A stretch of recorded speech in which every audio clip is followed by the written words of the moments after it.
Dans un bulletin de santé transmis à la presse, Sean Conley, le médecin de la Maison-Blanche, a détaillé les différents médicaments prescrits au président américain Donald Trump pour lutter contre la Covid-19. Si zinc, vitamine D, mélatonine ou encore aspirine semblent assez anodins, un autre traitement a quelque peu fait tiquer la communauté médicale et scientifique de par le monde.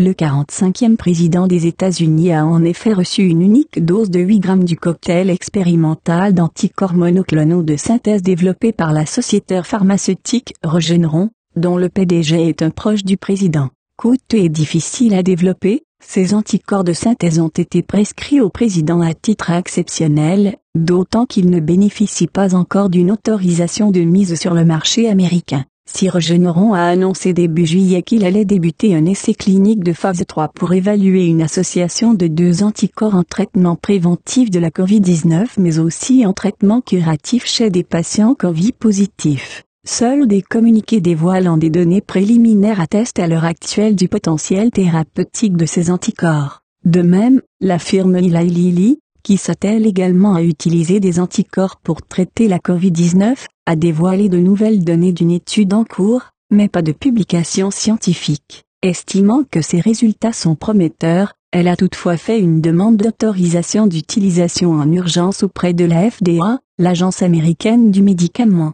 fermement convaincue que ce traitement l'a sauvé sinon qu'il a accéléré sa guérison. Donald Trump a déclaré, dans une vidéo publiée sur son compte Twitter, que ces anticorps ainsi que les autres traitements similaires en cours de validation allaient bientôt être rendus disponibles gratuitement pour les Américains, via une autorisation d'utilisation en urgence accordée par la FDA. Concrètement, les anticorps dits monoclonaux sont des anticorps, soit des molécules du système immunitaire, fabriquées in vitro en laboratoire pour traiter des maladies spécifiques. Ils sont produits par des cellules bactériennes ou animales sélectionnées pour leur capacité à produire un anticorps particulier. Injectés aux malades, ces anticorps vont alors imiter la réponse naturelle du corps face à une infection, ici le coronavirus, afin de le combattre plus efficacement. Ces anticorps s'accrochent à une protéine de la surface du virus, ce qui l'empêche alors d'entrer dans les cellules, de les infecter et de se multiplier.